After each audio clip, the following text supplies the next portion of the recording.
I look like I'm not on a green screen. Should I... Okay, basically, this video today is how to develop a sense of purpose. It's honestly one of the most important things for us humans to find within ourselves. So I've been reading my favourite book, I'll show you, which is The Laws of Human Nature by Robert Greene. So for The Laws of Human Nature, this is all about obviously human nature and why we are the way we are and how we can tap into our creative potential. As a human being, we have a rational side and we have an irrational side. So we go back and forth with our ideas based on how we have experienced life and our thinking patterns, our thought patterns, and we have, you know, a rational side that works in favour of us and an irrational side that prevents us from thinking straight. It's the side of you that gives you a feeling of confusion or anxiety and sabotages your route a little bit. It's important to note that your purpose is something that comes from within you. It's a voice and it's a feeling, it's a pathway that comes from within you, who you are as a person. So when we have this battle between our rational side and our irrational side, it's difficult to have a feeling of direction because we have so many voices, you know, coming in from here, and that leaves us feeling confused and perhaps overwhelmed, which stops us from pursuing the path that we're meant to. When we don't have a sense of purpose, it can lead us to being addicted to certain things or addicted to a certain lifestyle that gives us a feeling of fleeting pleasure. So you may perhaps be addicted to pleasure. Pleasure may categorise into multiple different things.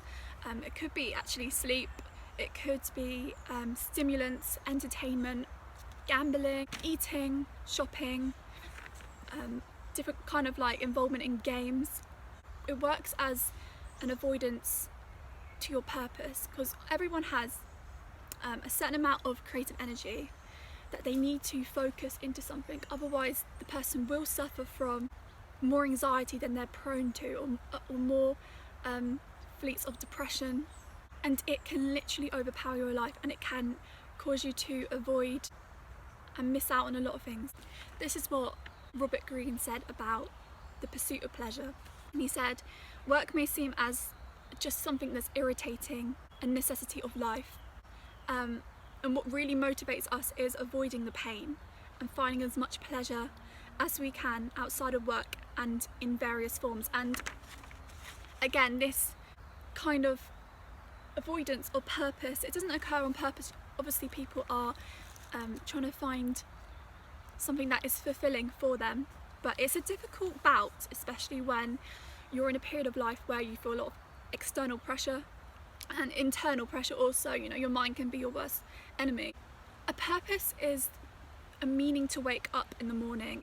It's the reason to wake up. It's what keeps you going, what keeps you motivated, what keeps you living day to day, fulfilling what you're meant to do. In order to understand where your flow is, it's important to trace back into your past and as a child where you weren't so suppressed by external things. Where were you in a state of flow? And by flow, it's moments in your life, certain activities or tasks felt natural or easy to you. And this is something where you can find what you're good at. It's really important to figure out what your talents are and what you enjoy to do, but also discover your weaknesses. I recommend reading this bit of the book. This is from Mastery and this is Robert Greene too, but it really just puts everything in hindsight, especially with the childhood element. So yeah, I recommend reading that, have a little read and move on.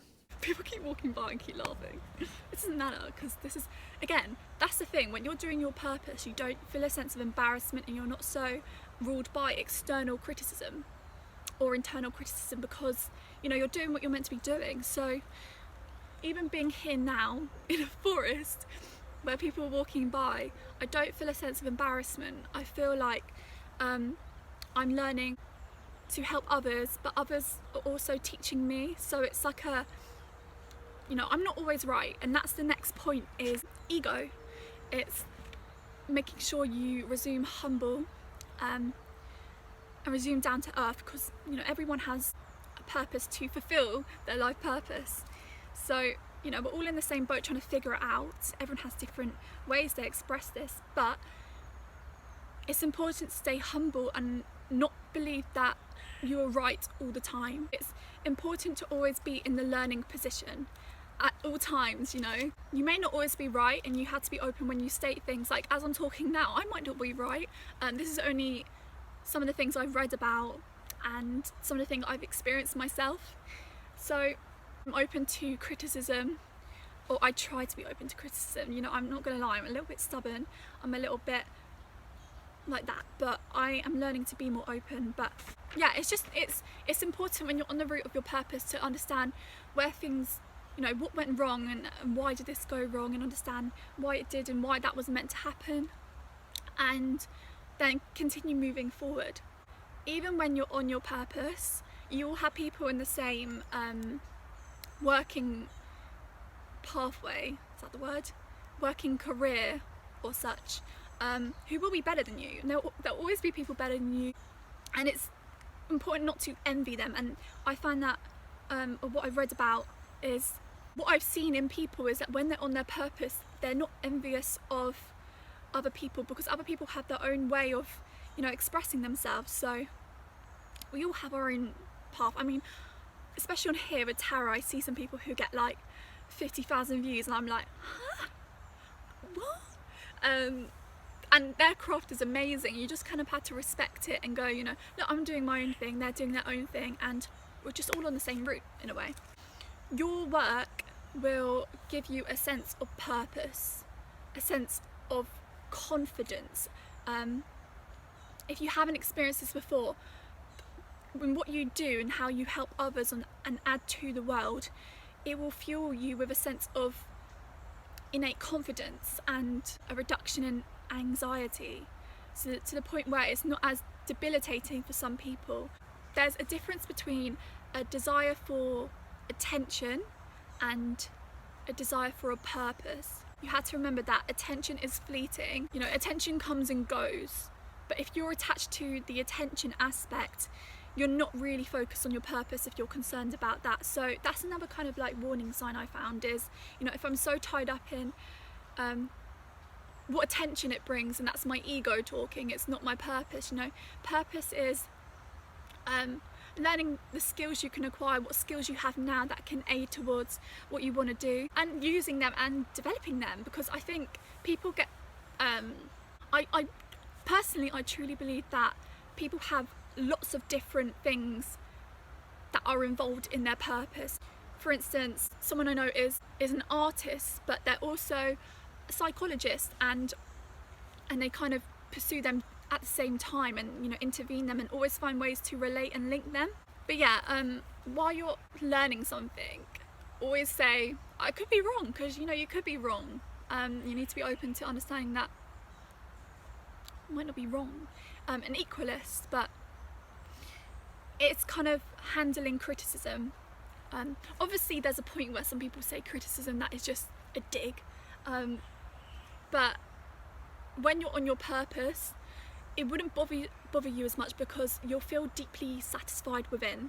Not always happy, not always sad, not always happy, not always depressed. You know, feelings fluctuate. That's something you need to remember, is you can't really pursue happiness. Happiness is not really an end goal, because it's a feeling, but you can pursue things that make you happy and that make you feel fulfilled.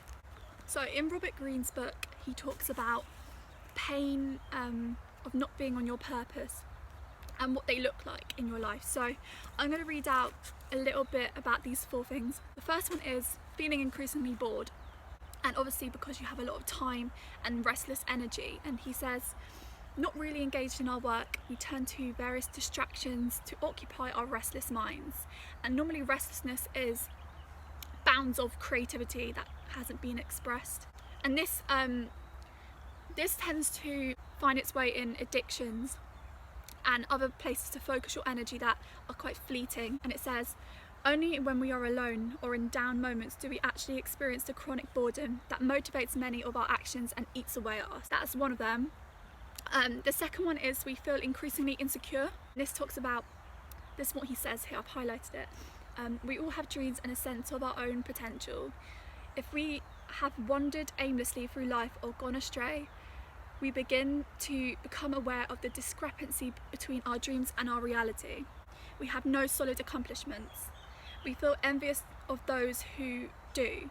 Our ego becomes brittle, placing us in a trap. We are too fragile to take criticism. Learning requires an admission that we don't know things and need to improve. But we feel too insecure to admit this, so our ideas become set and our skills stagnate. It says, we cover this up with an air of certainty and strong opinion, our moral superiority, but the underlying insecurity cannot be shaken. And that is something that's prevailing for a lot of people. Okay, another point he makes is that we feel anxious and stressed, but we can never understand why we feel this way.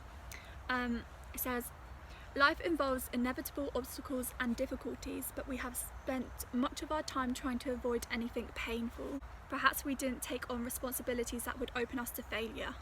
Failure, I can't even say that word. We steer clear of tough choices and stressful situations. Yeah, but then within the present, you're forced to finish something by a deadline, or we suddenly become ambitious and want to realise a dream of ours. We have not learned in the past how to handle such situations, and the anxiety and stress overwhelm us. Our avoidance lead to low grade and continual anxiety. You may relate to this. I mean, I do. I completely felt anxious for no given reason, and I pinpointed it on things in my life that I thought it was about, but it was just random anxiety that wasn't settled. I did have a feeling, and I still do, I'm not going to lie, have a feeling of just being unfulfilled, but I'm having to make action now to start to move my life in the right direction, because I'm in control of where I'm going, and it's only me who's in control of where I'm going. No one else is responsible for me.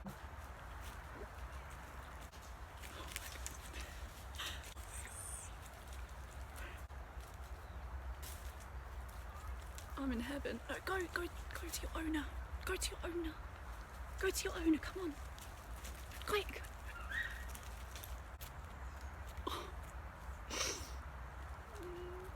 Oh my god. And the last pain that people know is feeling depressed. In the book it says, all of us want to believe that there is some purpose and meaning to our life, that we are connected to something larger than ourselves. We want to feel some weight and significance to what we have done. Without that conviction, we experience emptiness and depression that will ascribe to other factors. And the feeling of being lost is not anyone's fault, it's just a natural reaction to be having born in a time like now, in a time and a place like this.